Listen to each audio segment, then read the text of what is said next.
started for this evening. So hi everyone, we want to warmly welcome you to our Ingredion Early Talent Science and Innovation panel event this evening.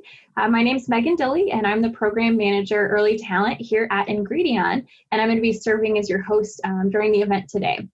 So to bring some context to those of you who might not be as familiar with Ingredion, I would like to take a moment to give a high-level overview of what we do here at our company. So we are a $6 billion leading global ingredient solutions provider, headquartered in the Chicagoland suburbs here in Illinois. We serve a lot of different customers in over 120 countries throughout the world.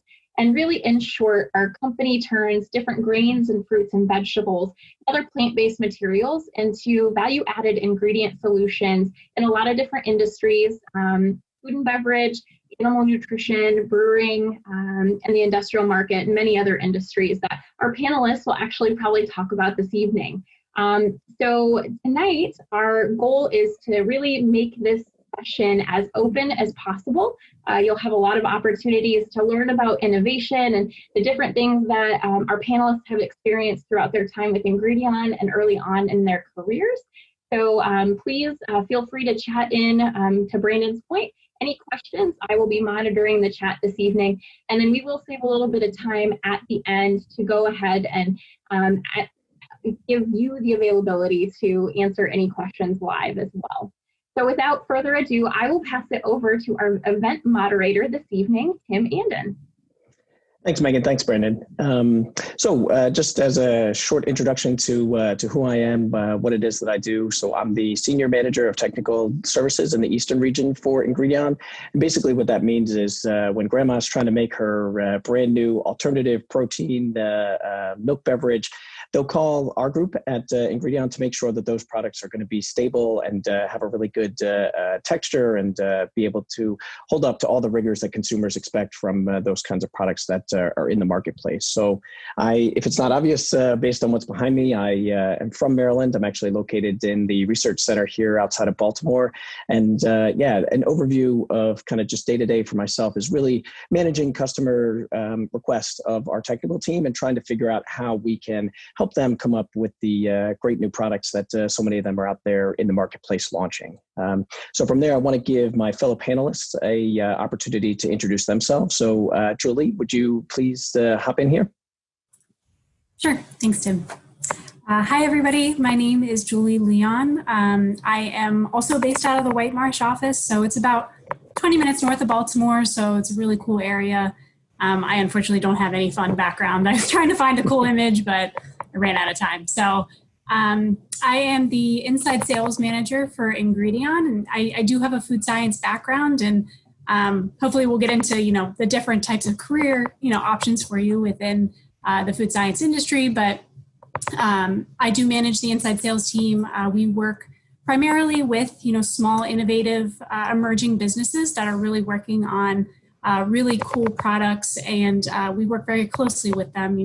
When you hear sales, a lot of times you think, sort of the door-to-door salesman, but really it's a lot of innovation. It's a lot of, product development. A lot of my team have technical backgrounds, and we're working one-on-one with customers to make recommendations and to help push through their product development process. So I'll just hand it back to you, Tim. Yeah, thanks, Julie. Eric, do you mind introducing yourself next? Sure, Tim. Thank you very much. My name is Eric Shinsato. I'm Senior Project Leader working in our Sweeteners go-to-market team, or part of our technical service group. I'm based in the Chicago area, kind of out of our Westchester headquarters, but the lab that I work out of is adjacent to our Argo plant, which is one of our largest manufacturing plants within the Ingredion network. And today I'm actually working at one of our other manufacturing facilities in central Illinois, working on a customer-related project. So when we get to talking about innovation, we might be able to elaborate a little bit on what I'm doing here today and how that kind of fits in with what our team of folks does. Thanks, Tim. Awesome. Thanks for introducing yourself, Eric. Emma, can we send it over to you next? Sure. Hi, everybody. My name is Emma Tops. I'm a food technologist, and I actually work for Tim out in White Marsh, Maryland. And some of the things that I'm able to do in my current position, working with the technical service group, is assist customers with solving their texture and stability issues through new product development, product troubleshooting, and formulation work utilizing hydrocolloids, starches, and plant-based proteins. Awesome. Thanks, Emma. And Jose, do you mind introducing yourself to the group here? Not at all, Tim. Thank you for that.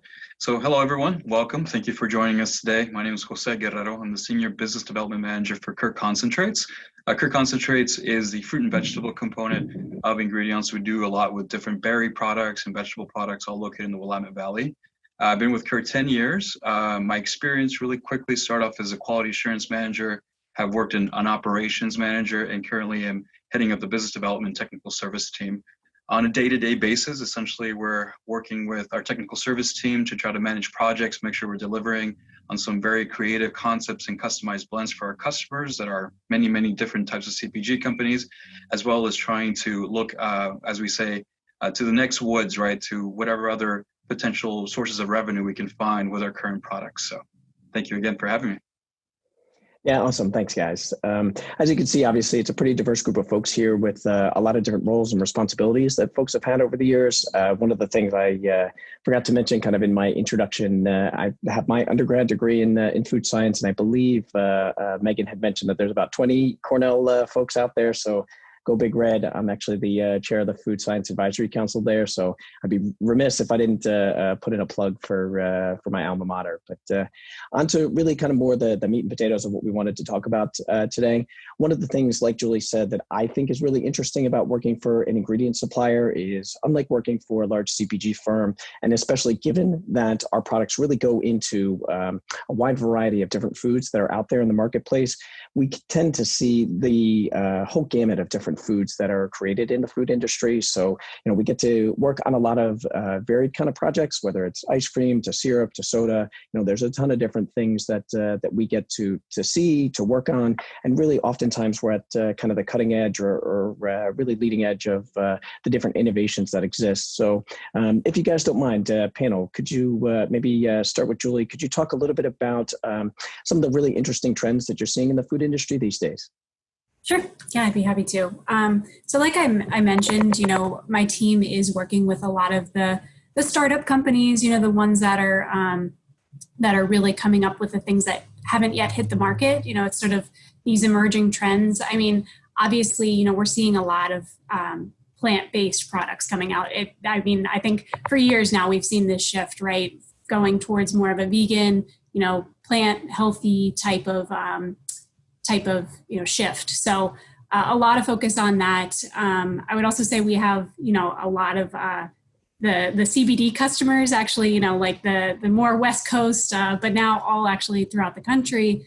I think that's a really large trend that has continued to grow over the last several years. So we have a lot of great solutions to help with those types of applications. So it really, you never know what's gonna come up, because we do have a technical hotline. So I don't know if people are familiar with the Gum Gurus. So that was previously with TIC Gums, and now that we have sort of merged in underneath the Ingredion umbrella, we have the ability to also recommend plant-based proteins, starches, sweeteners, and so you really don't know what's going to come through the chat or the call or the hotline. It could be anything, but I would say plant protein is a really big trend right now.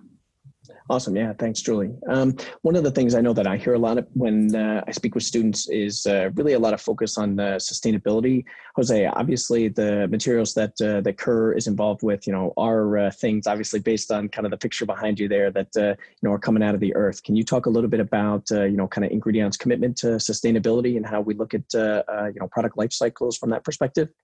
Absolutely. So our business is basically founded on a sustainable model. Most of the agriculture commodities, especially in the fruit and berry sector, the number one place to go is the retail market. And so there's a lot of fruit that doesn't make grade that because of character, not because it's spoiled, but just the character, size, et cetera, which to us as we're puring or making juices really doesn't matter. So that's very important for us. Our team has been looking for opportunities and how to continue with the upcycle story. So a lot of pumice or fibers generated from the extraction process, and we're working with local universities, Oregon State University being one of them, and also just internally to try to understand the value that's associated with this pumice, because a lot of the nutrients, a lot of the antioxidants are all located in that pumice. So we're constantly working in how to develop that. We're selling some and looking for opportunities and increasing value for the others that we're not currently selling. Awesome, thanks. Yeah. I mean, I think that that's obviously really something that, a lot of the materials that Ingredion does sell, whether it's starches or whether it's hydrocolloids, a lot of these things do really have a very natural kind of base to them. And obviously really trying to be good stewards of the environment, I think is something that's really important to us, certainly as a corporation. Maybe if I may, Tim, just add a little bit more. Go ahead. I think one of the trends that I was going to highlight really quickly is ethical foods is becoming something that's become very important for folks, especially the younger generation. Yeah. I think that for the most of us, I think we feel that there is a connection between climate change and how we're sourcing our foods so people want to understand how is this food affecting the environment in general. And so I think that's going to be a very major trend the next decade, if not sooner. And we're already seeing it with people trying to tell the story how the food is being harvested locally and how much water is being used for agricultural, how that's being farmed. That's going to be very relevant, I think, in many years to come. Yeah, Jose, you raise a great point. I know even for myself as a consumer, in terms of some of these alternative meat products that are out there, you read a lot about the benefits from a carbon emission perspective, but also water usage really is right up there in terms of one of the main reasons why it can be a much better alternative than using plant-based or meat-based meat. Obviously, the water usage rates are pretty divergent there. So one of the things, maybe dovetailing a little bit back more towards some innovation, Eric, I wanted to maybe ask you, obviously, if you look at some of the meta trends that have been going on in the food industry, probably last maybe 5 or 10 years, certainly, are changes in sweetener consumption, whether folks are trying to get away from high fructose corn syrup or, go to different high intensity sweeteners as a lower calorie option. Can you maybe talk about what you've seen related to that in the food industry? Yeah, sure, Tim. Like you mentioned, high fructose corn syrup was probably the first target that consumers looked at many years ago. And sugar has always been on the target or on the list as well of ingredients from a sweetener standpoint that consumers are looking to either reduce their consumption or control their consumption of that particular product or sweeteners. So what we've seen in that area, and we base a lot of it on our consumer insights team, is that people are still looking to reduce the amount of sugar in their diet. And the way they go about that will vary. And we've done some research into the different categories of consumers and how they view sweeteners. Where we see a lot of traction going forward is in the kind of more natural space. So things like stevia-based products, ingredients that don't label as sugar, some of the more novel sweeteners that are coming around like allulose, have some interesting properties, interesting claims that can be used towards sugar reduction that kind of meet the goals of what consumers are looking for from an ingredient standpoint. So that's one of my areas of focus, and that's one of the areas that I'm working on now in terms of a project. So down here at our facility working on a sweetener blend for a reduced sugar ketchup product. And that's a blend of our allulose and one of our sugar alcohols. So there's always that kind of stuff going around, and it all depends on the consumer and what they're willing to accept as an ingredient. Yeah, I mean, I certainly know as a food scientist, over the course of my life, having to really explain to a lot of the public, what that really means. And one of the go-tos for myself was, I would say, I'm the Clark Griswold, for those of you that are familiar with Christmas Vacation. And as somewhat of a joke in that movie, the lead character actually makes a non-nutritive cereal varnish. And, I always had joked about this until we ourselves actually made a non-nutritive cereal varnish, because I don't think people think about, obviously sugar is going to provide a certain amount of sweetness to products, but it also will provide, some crisp and some sheen to products. And, if you're able to replace that with, some fibers like acacia or some other different kinds of products and still get that same functionality by cutting out that sugar, these are some of the maybe novel, maybe a little bit esoteric kinds of things that we're really thinking about as ingredient suppliers. So Emma, I maybe want to send it over to you kind of on the innovation. What do you think is really some of the things that, are going to be really impactful in the next, 5 to 10 years in the food industry? Looking towards the future, I think some of the trends that we're definitely going to see are just different sources of ingredients that haven't played their normal role. Like some things I think about are kind of like ancient grains, things that we haven't maybe dealt with in a while, but, looking at them, how nutritive they are and, the kind of impact they leave on the planet and like the carbon footprint. I think that's something that we are really going to look forward to. And I know we're seeing this already is creating familiar foods from new types of ingredients and still requiring the same kind of texture and sensory profile and also the same nutritive profile. But, we're really switching up the bases that they're made out of. So we want that familiar food in a new product, but we want it to kind of stay the same in a lot of comforting ways. Yeah, no, that's a really good point. I mean, if you look at a lot of the, different innovations that, folks are really looking for as they're trying to replace sugar, as they're trying to, replace some of these meats, you start getting into some really interesting, kinds of products that are out there. I think one of the more unique products that Ingredion has launched in, the past couple of years is based on like a chickpea broth. And, that isn't necessarily something that you'd really think of as a traditional emulsifier. But, when you talk, I think it was Jose mentioned about upcycling, taking something that traditionally maybe would be a waste stream product that you can then repurpose into a usable commercial product. I do think that that's something that we as food scientists are really thinking about as climate change starts to affect these different crop cycles that obviously are going to be affected. So maybe transition a little bit. I mean, obviously, it's a room full of students, and I do think that one of the more unique things about this group of people is that everybody's really had a lot of different jobs and kind of gotten into food science from a different angle. And then maybe just to kind of kick it back to you, I know you maybe didn't necessarily take a straight line to kind of where you are today. Could you maybe talk a little bit about your undergrad degree and then kind of how you got to where you are today in the past few years? Of course. So I went to a pretty small school that didn't offer food science, but I knew I really enjoyed chemistry. And if I had that in mind, I could probably find a job anywhere. So my degree is actually in chemistry, and I have a mathematics minor.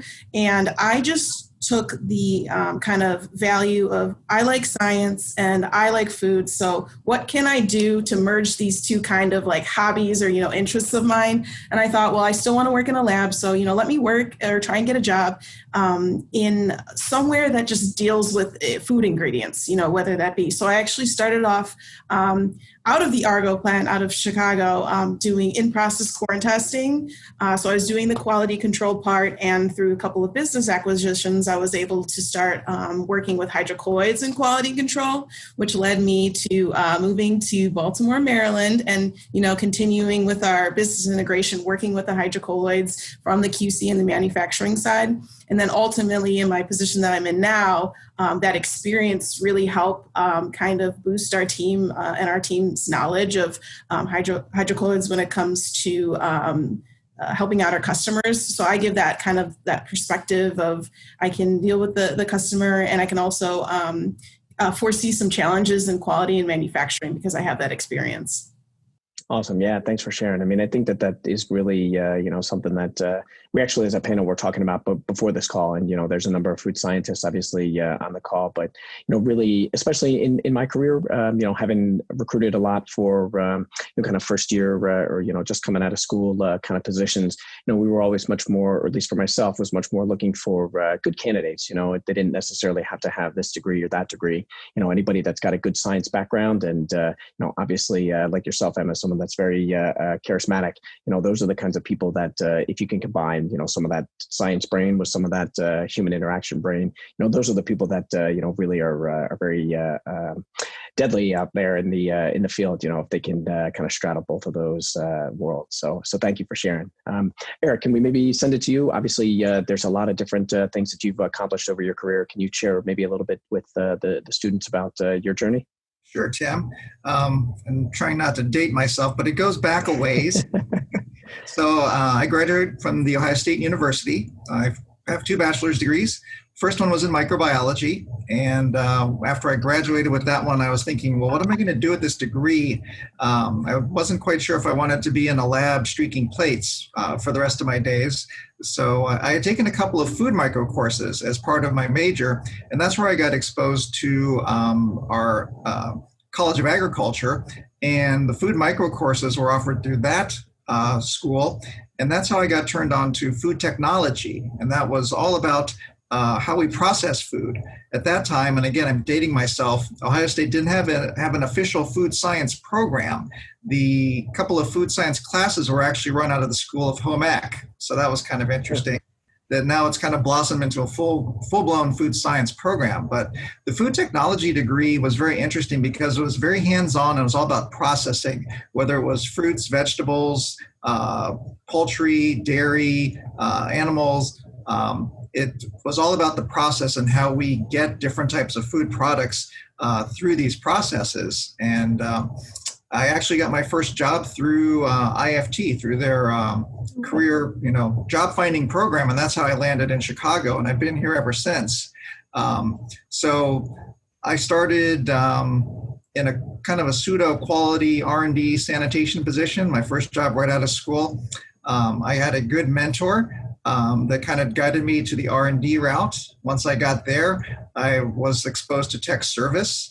And that got me very interested because it was all about problem solving. And I feel that's one of my strong points. That's one of the things that I like to do. Throw me a problem or ask me a question, and I'll see if I can get you an answer.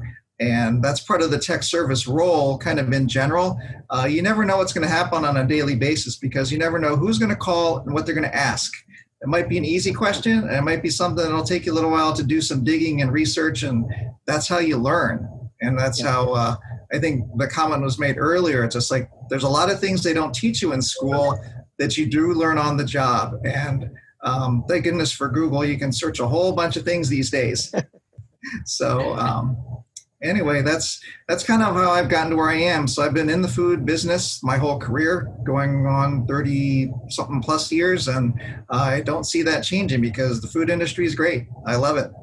Yeah. That's, certainly one of the things my wife and I, we've kind of joked a little bit about. I work in the food industry. She works in the healthcare industry, ups and downs, obviously a lot of strife in the economy right now, a lot of problems, to be solved, obviously, in the healthcare world. But, the two of us have always said people, for the most part, they're going to eat and they're going to need somebody to help take care of them, so it's a very stable industry in that regard. Obviously my heart goes out to anybody in the food service business that may have lost their jobs, with what's going on right now. But, at the end of the day, folks still do need, sustenance to maintain them. So yeah, it tends to be a very stable place of employment as well.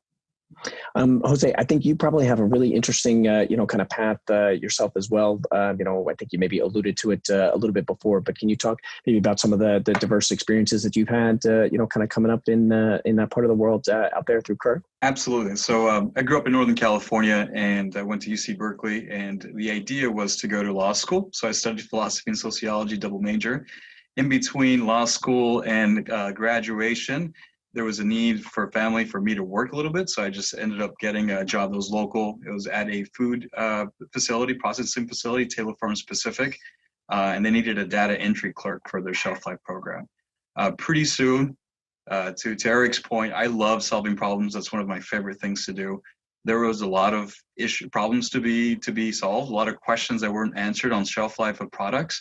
And I got the opportunity to essentially manage that and to find different ways of changing packaging, changing oxygen rates inside, changing ingredients to try to get the shelf life that we needed. Ended up rolling into a quality assurance manager position just because of I guess, my skill set and being able to solve problems and work with people and formulate teams. And then from there, I just, I ended up coming up to Kerr to work for Kerr. I wanted to live in Oregon, a beautiful Pacific Northwest. And so we moved up here. And at Kerr, we just had a lot of opportunities to continue managing and helping the process. And so from that, it rolled into operations and then business development, technical service. I did end up going back to school. I always felt I had a monkey on my back. I had brilliant people around me, food scientists, chemists, microbiologists I would hire for the position. And you do your own research, like Eric was saying, there's Google, but I also had a whole bunch of textbooks I would be reading. I had a great mentor at that salad processing facility, always fed me lots of knowledge and lots of information, which kind of get me afloat. But I needed to go back to kind of feel a little bit more validated. So I ended up going back and getting a associate certificate from Washington State University. It's a 2-year program in food science, just to kind of feel like, okay, I have some chops there.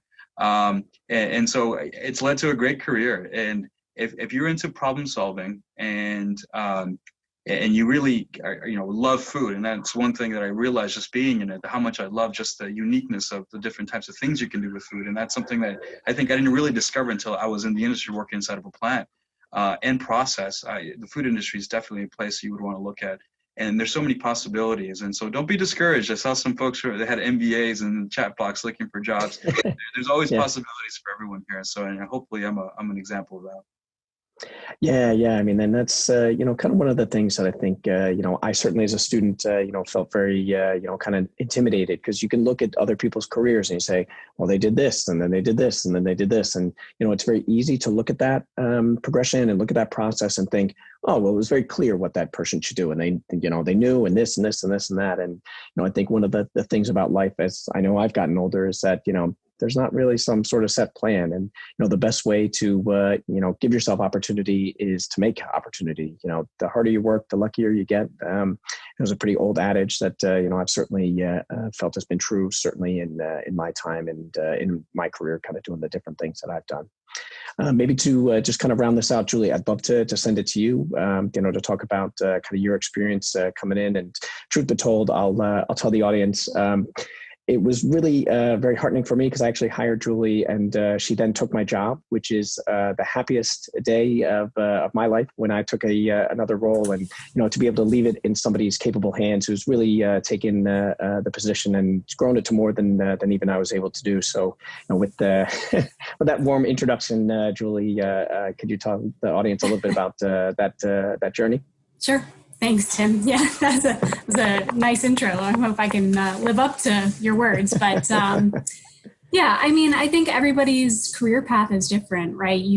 It's a winding road. It's not a linear path. And I think, as you have different experiences, you recognize aspects of it that you like more than others, and then that kind of helps craft your direction and really where you want to go. So, I mean, like Tim, I did attend Cornell for food science. Cornell has a couple different options and concentrations. So I actually did pursue the business concentration. So with that being said, all through college, I really did think, I was going into R&D, product development, because I really don't think that, by no fault of their own, I don't know if universities really are, exposing students to different types of career paths. I had never heard of technical sales when I was in college, and so I sort of fell into technical sales. Honestly, I was straight out of college. I applied to TIC Gums originally, and there was an open position for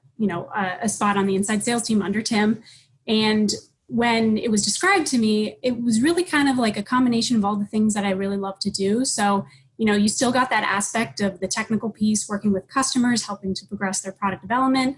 But then you also got the relationship piece, where you really develop strong relationships with customers. And I knew I don't have the personality to be able to just stay on the bench. So I was like, you know what, this is a good blend for me. And I'm lucky, right? It takes some time to really figure out what you want to do. And so that's really a big piece of what I like to do is really help students figure out what they want to do, and also, expose them to technical sales and what as a career path it can offer. Yeah, thanks. Thanks. And you lived up to the hype, at least in my mind. But and I think really one of the things, obviously, across kind of this panel is there's a lot of folks that really have a lot of passion for interaction and engagement with customers. I don't want to leave out kind of the more traditional R&D folks out there. Those PhD folks that are really coming up with the next new innovations. And bending molecules and doing a lot of that kind of industrial kind of research, design, and equipment, and these kinds of things. That's definitely a huge part of the footprint for Ingredion as well. But like Julie said, I certainly know in my time, when I would go up to Cornell and do recruiting, I do think that universities don't always necessarily do the best job, preparing students for jobs beyond academic jobs or beyond, very research intensive jobs. And there's a lot of those that exist out there, that wouldn't necessarily be obvious, but certainly are a path for food scientists to take. And I'll kind of, before we pivot to our next topic, I'll just mention that there's a number of folks kind of in this technical realm that end up in our company in marketing because they have that really good grounding, that really good understanding of the customer base, of the problems that we're trying to solve. And you wouldn't necessarily think food science to marketing, but like Julie said, a lot of people's careers, they kind of take these winding paths where you have an opportunity to maybe do something a little bit different, stretch yourself outside of your comfort zone. And, we tend to find that kind of cross-pollination really makes for a much more well-rounded employee and really makes for them to be able to be a lot more effective if they can understand the different components of the business. So to that, I kind of want to pivot a little bit more towards kind of a student focus. And, obviously a lot of you guys are on the line looking for internships, looking for jobs. The economy is in a really weird place right now. I don't think anybody needs me to belabor that in terms of, kind of everything that's going on out there. But, I do want to kind of pose to the panel, what can students really do to try to stand out, and what can they do to try to, get employment in kind of this difficult environment? If I don't want to send that really tough question, assign it to anybody. So if anybody feels bold enough to take it first, step in. Otherwise, the doom assignment may come your way. I think in order for, you to make yourself stand out, I think it's important to highlight and showcase some activities that you've either participated in or done or had a chance to collaborate with other people that are outside of your comfort zone, and kind of describe, whether that's in an interview process or while you're networking, how you succeeded in solving those challenges. I think that ties back really nicely to some of the instances that we're put into when we're in this innovation field. Is we have to collaborate with a lot of people that we don't typically think we're going to collaborate. So there's a lot of different personality types. Most of the time we're being asked to do something and we say, yes, I don't feel comfortable, but I think this is going to be a good opportunity for me. So I think any way you can showcase and highlight that, I think it will really make you stand out. And I feel like that's something that they don't necessarily put that down in like black and white and explicitly advise people. That's something that I've learned in the 5 years in this business. Yeah, and Emma, I will say, in kind of your specific instance, one of the things that really stuck out to me that I know about Emma, certainly kind of speaking a little bit to her collegiate career, was the success that she had as a college athlete, really being able to be an accomplished athlete and still manage and balance the schoolwork that came with that. My heart and my sympathy goes out to anybody that has that ability to succeed in kind of both of those fields, because that's a true rare talent. But, to your point, really any sort of different activities that students can get involved in, they don't have to be successful either. I tell a lot of the students that I talk to, if you're leading a club, if it goes poorly, that's just as good a lesson, and that's just as good an opportunity, to talk about, something that maybe didn't go well. Because I certainly know, me as a person, I learn more from touching the stove and finding out that it hurts, as opposed to, somebody saying that thing's going to hurt you. Like, well, maybe it will, maybe it won't. And I don't know how much that says about me, but I do think that that's something really important for students to keep in mind. Is you're going to have a lot of failures, and there's certainly nothing wrong with that. Life is filled with a lot more failures than successes, and that ratio, I think certainly you as a softball player can understand. If you're striking out 7 out of 10 times, you're an amazing player. So just to piggyback on that, Tim, I think stories and examples of resiliency, at least for me, are incredibly important. I think that not only does it show courage to be able to show those like in an interview process, you kind of have to humble yourself and be a little bit vulnerable to be able to do that. But that shows not only that you're able to overcome, but that you're fairly confident in your ability to be able to share that and learn from it and grow from it. So I think that's very important. And then one last tip on an interview process: make sure you are truly sharing your passion and your interests.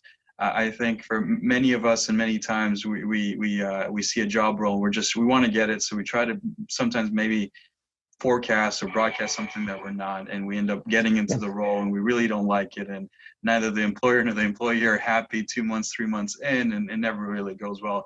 So just be really honest about your passion. Sometimes you may be surprised that there might be not the position you're interviewing for, but a separate position that's known, and because you're so passionate, and when you speak about your passion and your interests, trust me, you'll light up. You'll light up, and people will see the light in you, and they'll say, wow, this person's really amped about this. They really love this thing. They'll try to kind of put you in that space. And I've had the opportunity to do that a couple of times with folks that have come in and very honest about what they like to do. And, I've tweaked their role a little bit just to make sure we're adding components in their internship and sort of the job that feed that passion, because I know if they're that passionate, they're going to do very well in that role. Yeah, thanks for hopping in there. Eric, obviously you mentioned kind of earlier networking in the IFT. Do you maybe want to talk a little bit about, networking? Because I know for me, that's the, toughest thing I think to do as a student, but, I certainly can tell you from anybody that's on the line, still there from Cornell, a lot of the students that we've picked up from Cornell as interns or as employees like Julie, are people that I met at networking events there. Can you maybe talk about the importance of, trying to make those connections? I mean, again, obviously digital world right now, it's really tough to make those face-to-face connections, but can you talk, maybe 6 months from now, 8 months from now, hopefully when things are a little bit back more to normal? Yeah, sure, Tim. I think, I guess of the two things I think that are most important, from a career standpoint, and, whether you're early in your career or even, growing toward the end of your career, networking is one of the key things that I found will definitely help with your success in this business. The food industry is a small industry, and pretty much everybody knows everybody just because of the nature of the business, where you've got big companies buying small companies, and then bigger companies splitting apart again, and then people, just making, full circles in the industry.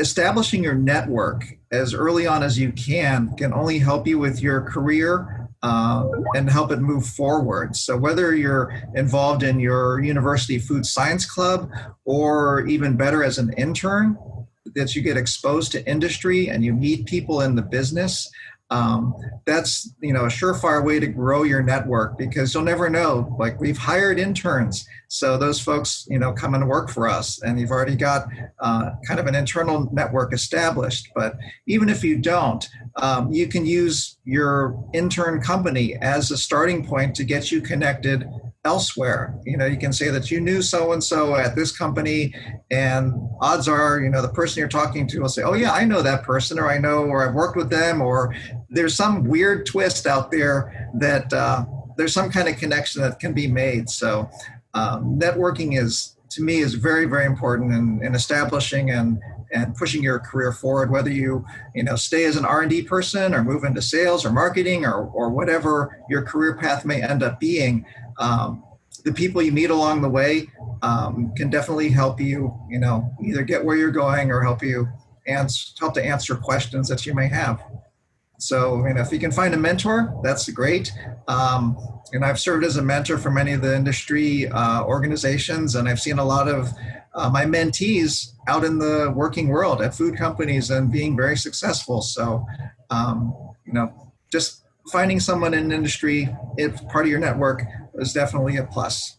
Yeah, that's really good advice. And, one of the things I always try to stress to students is you only need one job, or you only need one person to say yes, and you're probably going to get 20, 30, 40 no's or, no responses. But, usually I know me as a person, I, feel passionately about helping other folks, whether that's, in the efforts that we do in our jobs or whether it's helping students and doing that kind of networking. And you'd be surprised how far hey, I'm a student looking for a little bit of guidance. Most people are, in my experience, good people, and will try to help you if they're able to do that.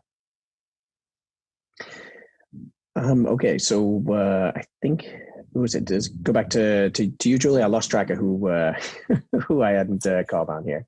Yeah, I think so. Okay. Yeah, I mean, all of the points brought up by the other panelists are really great examples of what you can do to sort of differentiate yourself. I would definitely echo the networking. I know it can be definitely very intimidating, especially for people maybe freshman, sophomore who are just kind of trying to test the waters and see what's going on. But I mean, if you can get involved in your programs, if they have any sort of industry, council or some sort of networking ability, I would say just do it. Just it might not feel comfortable, but just do it and start early and start to make those connections, because we're just normal people. Like, we're goofy, we do want to just like have normal conversations, and like we want to help. I don't know if you'll find somebody in the industry that's like, you know what, I just don't want to help you, or I don't want to talk about myself, because people love talking about themselves. So I think once you take the sort of the uncomfortableness about it out of the picture, it makes it a lot easier. But for me personally, I do think that like communication skills and really that interpersonal factor is a big thing. I think Tim had mentioned it, right? But like, especially when you're up against other candidates that have similar backgrounds, if you're able to, talk about yourself and explain, oftentimes very technical information in a relatable, understandable way, I think that's of huge value, because again, like Emma said, you're not going to be talking to other scientists 99% of the time. You might be talking to somebody in marketing who has no idea what you're talking about. So to have that ability to really, it's almost like being a chameleon, right? You kind of have to adapt to different types of environments. I think that's super useful and something that will set you apart for sure. Yeah, definitely. The robots haven't fully taken over quite yet, and certainly not in the food industry. And really, to me, like at the end of the day, a lot of the interactions and things, it's all still very human to human. And if you have those skills, if you can build those kind of connections, it's really going to set you apart. In any sort of kind of food setting.